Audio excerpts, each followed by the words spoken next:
Malda yra tarsi atvira širdies kalba su Dievu. Galime išsakyti džiaugsmus, skausmus, dėkingumą ir prašymus.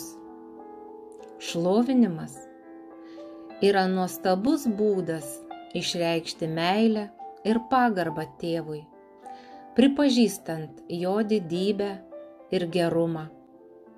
O bendravimas su šventąja dvasia padeda mums jausti jo vedimą, išmintį ir ramybę kasdienybėje.